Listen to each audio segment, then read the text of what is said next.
మధురం మధురం నీ వాక్యం నా త్రోవకు దీపం నీ వాక్యం. యేసు నామంలో మీకు శుభములు సమృద్ధిగా కలుగునుగాక. మధురం నీ వాక్యం అనే కార్యక్రమానికి స్వాగతం. ఈరోజు మనం పునీత బటిల్డిస్ అనే పునీతురాలు గురించి ధ్యానించుకుందామండి. మధురం మధురం నీ వాక్యం నా త్రోవకు దీపం నీ వాక్యం. ఇందులో మరి డాన్ బోస్కో గారి గురించి చదువుదాము, చెప్పాలి అని ప్రిపేర్ అవుదామని ఇది పునీతుల పుస్తకాన్ని తీశానండి. కాకుమా నిన్నయ్య గారు రాశారు, చాలా బాగుంది, మీరు కూడా తప్పకుండా చదవాలి. డాన్ బోస్కో గారి పండుగ ఎప్పుడంటే January 31 అండి. సో ఈ అమ్మాయి పునీత బటిల్డిస్, సెయింట్ బటిల్డిస్, ఈ అమ్మాయి పండుగ ఎప్పుడంటే January 30 అన్నమాట. రాణి అవుతుందండి. ఒక బానిస పిల్ల, దేవుడు రాణిగా ఆమెను హెచ్చిస్తారు. కానీ ఆ ఉన్నత స్థానంలో ఉన్నప్పుడు ఆ అమ్మాయి ఏ విధంగా దేవుణ్ణి మహిమపరిచిందో మనం తెలుసుకుందాము. మరియ తల్లి యొక్క స్వభావము ఈ అమ్మాయిలో పోసారా అనిపిస్తుంది. అంత వినయము, అంత దైవభీతి, అంత తగ్గింపు స్వభావము, అంత సేవ నిరతి అన్నమాట. మరియ తల్లిది కొంచెం స్వభావం మనలో పోస్తే అంత పరిశుద్ధంగా అండి. ఈ అమ్మాయి కూడా చాలా పరిశుద్ధంగా, సౌమ్యంగా, సాధువుగా ఉండి అందరికీ సేవ చేస్తుందన్నమాట. మనం ధ్యానించుకుందాము. ఈ అమ్మాయి పునీత బటిల్డిస్ బ్రిటన్ దేశంలో ఒక పేద క్రైస్తవ కుటుంబంలో జన్మిస్తుందండి.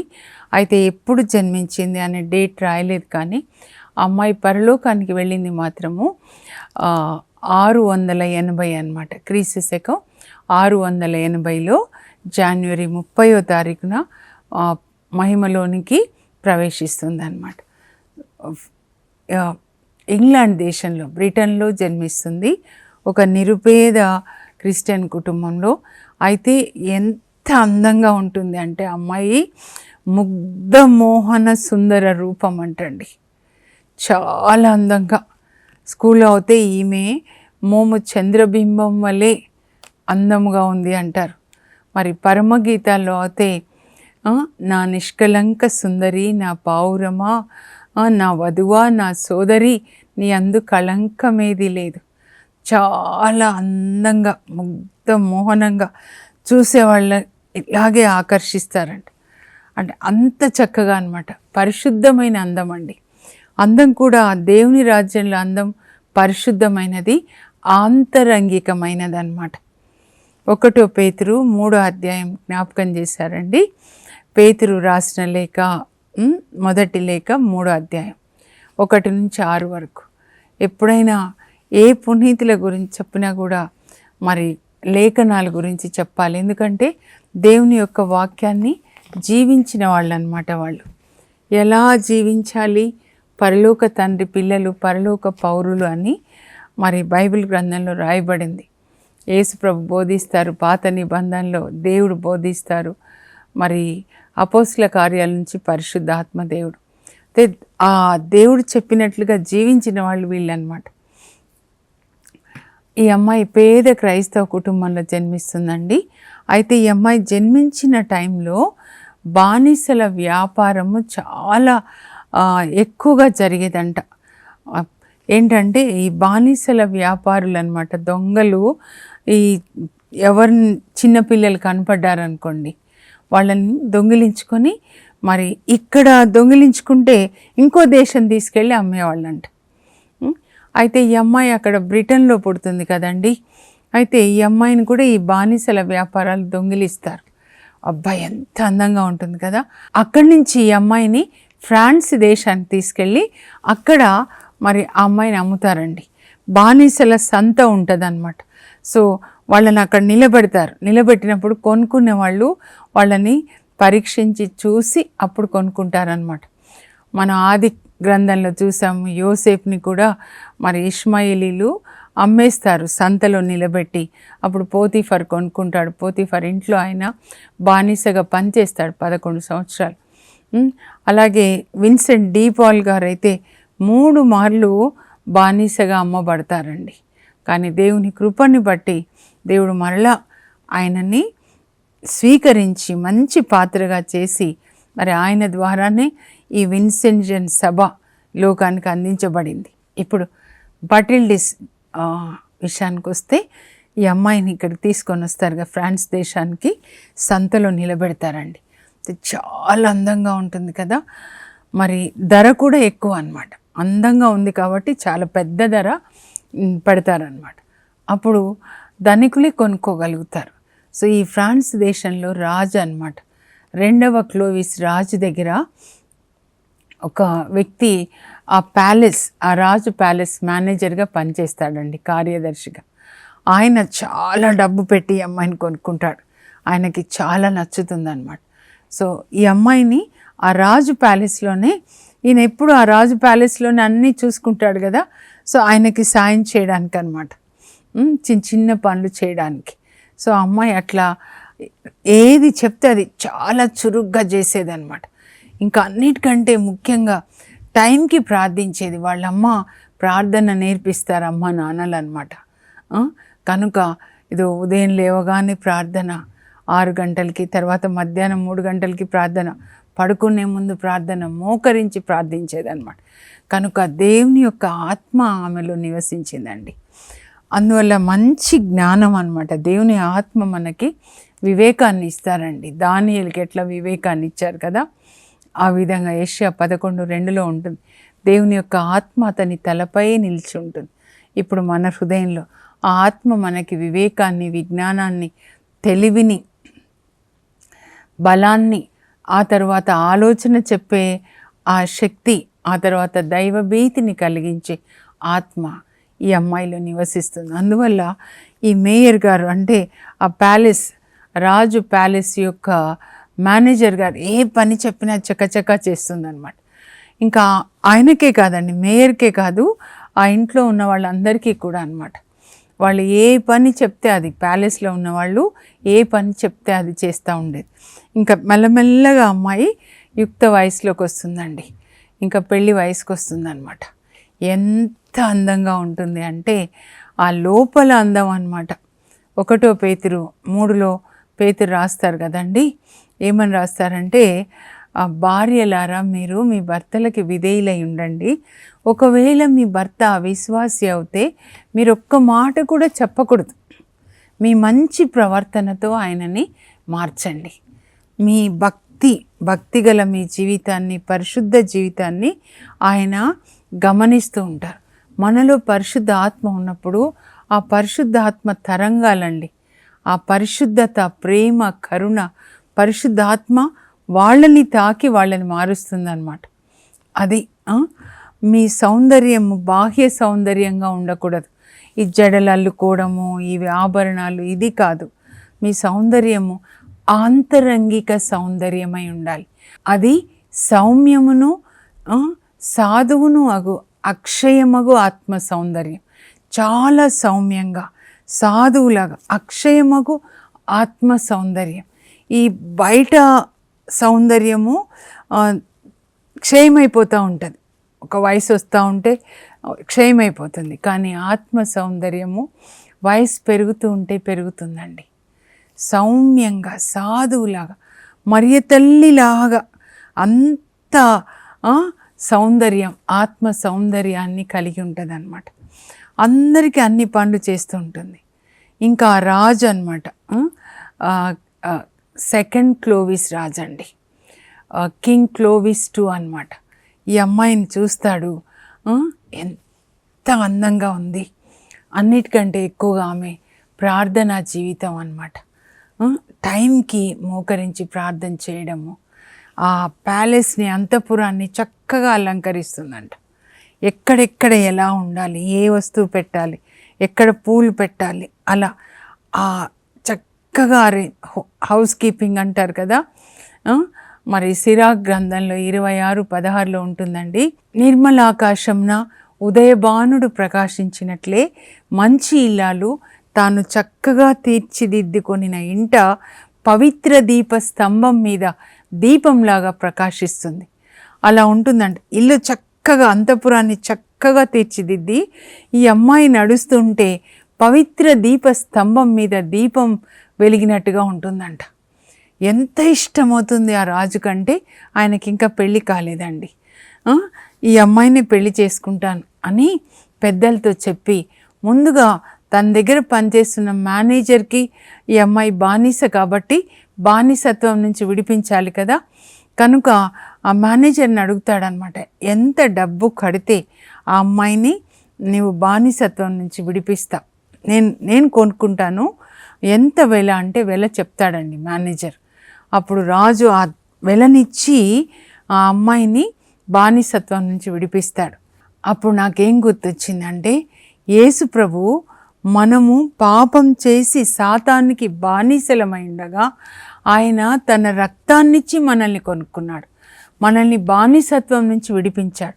పాత నిబంధనలో దేవుడు మోషే ద్వారా మరి ఫరో బానిసత్వం నుంచి ఇజ్రాయెల్ ప్రజల్ని విడిపించినట్లుగా నూతన నిబంధనలో యేసు ప్రభు దేవుని కుమారుడు మనము పాపం చేసి సాతానికి బానిసలుగా ఉన్నప్పుడు ఆయన తన రక్తాన్నిచ్చి మనల్ని కొనుక్కున్నాడనమాట, బానిసత్వం నుంచి విడిపించాడు. అందుకే పేతురు రాస్తాడు, 1 పేతురు 1:19-20లో మీరు వెండి బంగారాలిచ్చి కొనుక్కోబడలేదు, కానీ యేసు ప్రభు తన అమూల్యమైన రక్తం ఇచ్చి మిమ్మల్ని కొనుక్కున్నారు, మీ విలువ ఏంటో మీరు తెలుసుకోనండి.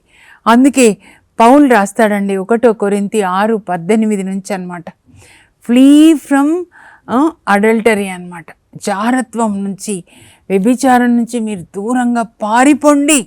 సర్పం నుంచి ఎట్లా పారిపోతారో పాము వస్తే అట్లా పారిపోవాలి. యోసేపు ఎట్లా పారిపోయాడు పోతిఫర్ భార్య శోధించినప్పుడు అనమాట.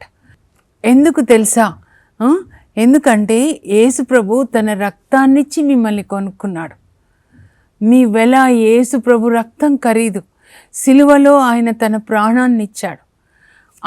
ఆ రక్తాన్ని ఆయన తండ్రికి అర్పించి సైతాను బానిసత్వం నుంచి మనకి విడుదలనిచ్చాడు. కనుక మీ దేహములతో దేవుని మహిమపరచండి. Use your bodies for God's glory because Jesus paid price for your life. మీ కొరకు ఆయన తన రక్తాన్ని ఇచ్చాడు. ఆ విధంగా యేసు ప్రభు ఎలా తన రక్తాన్నిచ్చి మనల్ని కొనుక్కున్నాడో ఈ క్లోవిస్ రాజుగారు ఈ అమ్మాయిని చాలా డబ్బిచ్చి కొనుక్కుంటారండి. ఇంకా బానిసత్వం నుంచి విడుదల కలిగింది. ఇప్పుడు ఆ అమ్మాయిని పెళ్లి చేసుకుంటాడనమాట.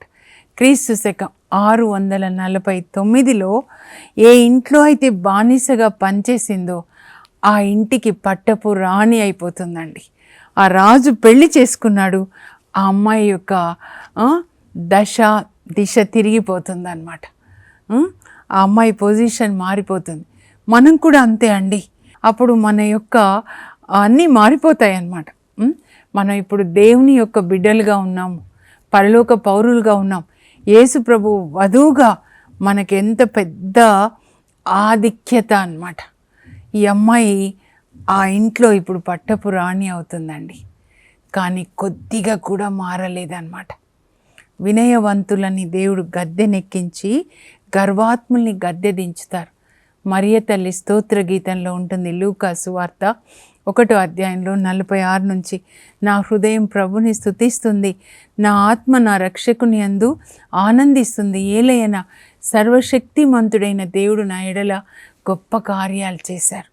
ఈ అమ్మాయి ఎడల కూడా గొప్ప కార్యం అన్నమాట. ఒక బానిస పిల్ల ఇప్పుడు ఫ్రాన్స్ దేశపు రాజుకి ఆమె పట్టపు రాణి అవుతుందన్నమాట. అయినా కూడా కొద్దిగా కూడా మారదండి. ఆమె బానిసగా ఉన్నప్పుడు ఎలా ఉండేదో అందరితో ప్రేమగా అందరికీ సాయం చేస్తూ, మరి తన ప్రార్థనా జీవితం కూడా మారకుండా అలాగే ప్రార్థన చేస్తూ, మోకరించి ప్రార్థిస్తూ, అందరికీ సహాయం చేస్తూ ఆ ప్యాలెసే ఒక దేవాలయంగా మారుస్తుందంట. పరిశుద్ధమైనటువంటి దేవాలయం, పరిశుద్ధమైన వాతావరణం, అందరూ దేవుని బిడ్డలే. ఒకరు ఎక్కువ ఒకరు తక్కువ లేదు అని చెప్పి అందరినీ ప్రేమగా చూస్తుందంట. దేవునికి తెలుసు కదండి. నాకు అనిపించింది దేవుని యొక్క ఆ కార్యములు ఎంత ఆశ్చర్యంగా ఉంటాయి. దానియేలు 4:3 ఆయన అంటాడు, నెబుకద్నెజర్ రాజు అంటాడు, ఎంత ఆశ్చర్యకరమైనవి ఆయన కార్యములు, ఎంత ఆశ్చర్యమైనవి, ఆయన అద్భుత కార్యములు ఎంత మహత్తరమైనవి అని. ఈ అమ్మాయి జీవితంలో అలాగే జరుగుతుంది. ఇర్మియా 29:11 కూడా నాకు జ్ఞాపకం వస్తుంది. బిడ్డ, నేను నీకు బంగారు భవిష్యత్తు నిర్ణయించాను. నేను నీ కొరకు నియమించినటువంటి ఏర్పాటు చేసిన ఆ బంగారు భవిష్యత్తు నాకు మాత్రమే తెలుసు. I have a plan for you my child, a plan that brings prosperity not destruction. I alone know the plan I have for you. చూడండి, ఎక్కడ పుట్టిందండి? బ్రిటన్లో పుట్టింది. ఫ్రాన్స్ దేశంలోనికి ఒక బానిసగా వస్తుంది. మరి యోసేపు కూడా అంతే కదా ఆది గ్రంథంలో. ఇక్కడ పట్టపు రాణి అవుతుందన్నమాట. అందరికీ సహాయం చేస్తుంది. యేసుప్రభు యొక్క కరుణ, ప్రేమ ఆమె ద్వారా అందరికీ అందుతుందండి. ఒక కరుణానిది, ఏంజిల్ ఆఫ్ మర్సీ అన్నమాట. పునీత హంగేరి ఎలిజబెత్ అమ్మ జ్ఞాపకం వస్తూ ఉంది నాకు. ఈ అమ్మాయి అలా ఉంటుందన్నమాట. అయితే భర్తతో 7 సంవత్సరాలు కాపురం చేస్తుందండి. దేవుడు 3 అబ్బాయిల్ని ఇచ్చి వాళ్ళని ఆశీర్వదిస్తారనమాట. ఆ తర్వాత క్రీస్తు శకం 655లో ఆకస్మికంగా ఈ రాజు, 2వ క్లోవిస్ రాజు గారు, కింగ్ క్లోవిస్ II, ఆయన మరణిస్తారండి. అప్పటికి పెద్ద బాబు వయస్సు 6 సంవత్సరాలు అన్నమాట. అయినా కూడా అబ్బాయిని 3వ క్లాటియర్, బాబు పేరు, ఆయనని రాజుగా అభిషేకించి ప్రజలు ఈ అమ్మాయిని, ఇప్పటి వరకు పట్టపు రాణి కదా రాజుకి, రాజమాతగా ఈ అమ్మాయిని అభిషేకించి ఈమెని మరి బాబుకి సంరక్షకురాలిగా, బాబు మేజర్ అయ్యే వరకు రాజ్య వ్యవహారాలన్నీ ఈమె చేయాలన్నమాట. అలా 10 సంవత్సరాలు సమర్థవంతంగా దేవుని యొక్క జ్ఞానంతో, బిషప్స్ సహాయంతో రాజ్యాన్ని పరిపాలిస్తుందంటండి. రాజమాతగా 10 సంవత్సరాలు అన్నమాట. చూడండి, నా సొంత తెలివి అని కాకుండా దేవుని మీద ఆధారపడ్డం, అలాగే బిషప్ తండ్రుల సలహాల్ని తీసుకొని వాళ్ళని గౌరవిస్తూ వాళ్ళు చెప్పినట్లుగా పరిపాలించిందంట. ఇంకా ఆమె కాలంలో బానిస బాలికలు, తాను కూడా ఒకప్పుడు బానిస బాలిక కదా, చాలా డబ్బు కట్టి బానిస బాలికలందరినీ కూడా విమోచించి వాళ్ళ తల్లిదండ్రులకి అప్పగించిందంట. తల్లిదండ్రులు కొంతమందికి తెలియదు అనుకోండి, అప్పుడు వాళ్ళ బాధ్యత ఆ అమ్మాయి తీసుకుందంట. బటిల్డిస్ తీసుకొని ఒక తల్లిలాగా వాళ్ళని పెంచుతుందంట. చూడండి, దేవుడు మనకి ఒక ఉన్నత స్థానాన్ని ఇస్తే ఆ ఉన్నత స్థానంలో మనం అనేకులకు ఆశీర్వాదకరంగా మారాలండి. ఆది కాండంలో యోసేపు లాగా, లేదా ఇప్పుడు బటిల్డిస్ లాగా. ఒకప్పుడు బానిస బాలిక. ఎందుకు ఆ శ్రమ ద్వారా దేవుడు మనల్ని నడిపిస్తారు. Why does God permit sufferings in our lives అంటే, ఆ సఫరింగ్స్ అయిపోయి ఉన్నత స్థానంలోకి వచ్చినప్పుడు అలాంటి సఫరింగ్స్ ఉన్న వాళ్ళకి ఒక ఆశీర్వాదకరంగా మనం ఉండాలండి. మీరు ఇప్పుడు ఉన్నత స్థానంలో ఉన్నారు కదా, మరి ఒకప్పుడు ఇలాంటి శ్రమలే మీరు అనుభవించారు. అప్పుడు అలాంటి వాళ్ళకి ఆశీర్వాదకరంగా మీరు మారాలి. మా మామగారు ఎంతోమందిని చదివించారండి, గ్రామాల్లోంచి మరి సిటీకి వచ్చిన వాళ్ళు. ఇప్పుడు వాళ్ళు ఎంతో ఉన్నత స్థానంలో ఉన్నారు. నేను వాళ్ళకి చెప్తాను, ఒకప్పుడు మీకు సహాయం చేస్తే ధర్మదాతలు మీరు చదువుకున్నారు, ఇప్పుడు మీ దగ్గర చాలా డబ్బు ఉంది, కనీసం ఒక 10 మంది పేద విద్యార్థులకి మీరు చదువు చెప్పించవచ్చు కదా, మీరు ఇప్పుడు ఆ సహాయం చేయొచ్చు. ఏది పొందారో అది. ప్రతి ఒక్కరితో దేవుడు ఈ అమ్మాయి ద్వారా మాట్లాడుతున్నారండి. బానిస బాలికలందరినీ విమోచిస్తుంది, తల్లిదండ్రులకు అప్పగిస్తుంది, లేని వాళ్ళకి ఆమె తల్లిలాగా ఉండి చూసుకుంటుంది. అంతేకాదు, బిషప్స్ సహాయంతో ఆమె పరిపాలిస్తుంది కదండి. అప్పుడు ఎక్కడెక్కడ ఆశ్రమాలు ఉన్నాయి, మఠాలు ఉన్నాయి, ఆ తర్వాత చర్చెస్ ఉన్నాయి. చర్చెస్ని రిపేరింగ్ చేపిస్తూ, మఠాలని రిపేరింగ్ చేపిస్తూ, క్రొత్తగా ఇక్కడ ఒక మఠం పెట్టాలి అని అంటే ఆర్థిక సాయం చేసేదన్నమాట. ఆ అమ్మాయి 10 సంవత్సరాల పాలనలో అనేక ఆశ్రమాలకి నిర్మాణానికి సాయం చేస్తుందంట, పాతగా ఉన్నవి రిపేర్ చేయడానికి, ఆ తర్వాత క్రైస్తవ మత పోషణకు అన్నమాట. అంతా కూడా దేవుణ్ణి మహిమపరిచే విధంగా 10 సంవత్సరాలు కొడుకు మేజర్ అయ్యే వరకు అన్నమాట.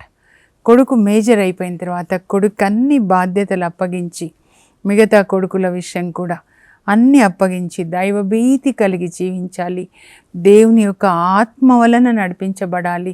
మరి బిషప్ తండ్రులు పెద్దవాళ్ళని గౌరవించాలి, వాళ్ళ సలహాల్ని మనం తీసుకోవాలి. అవన్నీ కూడా పిల్లలకి చెప్పి తర్వాత చాలా ఆశ్రమాలు కట్టిస్తుంది కదండి, మఠాలు, సిస్టర్స్ కోసం, కన్యాస్త్రీల కొరకు. తాను కూడా పిల్లలకి అప్పగించిన తర్వాత ఇంకా నేను కూడా మఠంలో నివసిస్తాను, ఒక కన్యాస్త్రీగా ప్రార్థనతో, ఉపవాస ప్రార్థనలతో గడుపుతానని చెప్పి పిల్లల దగ్గర సెలవు తీసుకొని 15 సంవత్సరాలు చెల్లెస్ అనే ఆశ్రమంలో ఒక కన్యాస్త్రీగా, తోటి కన్యాస్త్రీలతో పాటు కన్యాస్త్రీగా జీవిస్తూ ఉపవాస ప్రార్థనలు చేస్తూ, ఆ తర్వాత పేదవాళ్ళకి సహాయం చేస్తూ అలా గడిపిందంటండి 15 సంవత్సరాలు.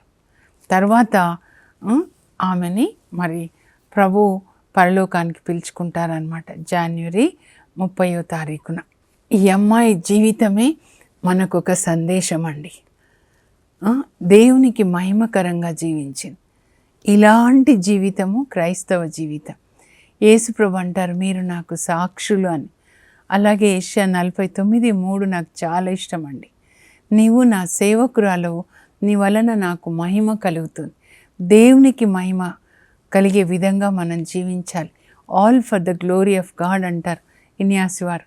ఆత్మయోరం తెయి గ్లోరియం. ముగించే ముందు ముఖ్యాంశాలు నేను చదువుతాను, స్క్రీన్ మీద మీరు చూసి రాసుకోనండి. అలాగే పునీతుల పుస్తకాన్ని కూడా మీరు చదవండి దయచేసి. బైబిల్ గ్రంథం తరువాత పునీతుల జీవిత చరిత్రలు చదివి వాళ్ళని మాదిరిగా తీసుకొని ఆ విధంగా దేవుణ్ణి మహిమపరుద్దాం. పునీత బటిల్డిస్, సెయింట్ బటిల్డిస్ జనవరి 30th. జననం బ్రిటిష్ దేశంలో ఒక నిరుపేద క్రైస్తవ కుటుంబంలో జన్మిస్తుంది. పిదప ఒక బానిస బాలికగా అమ్మబడుతుంది.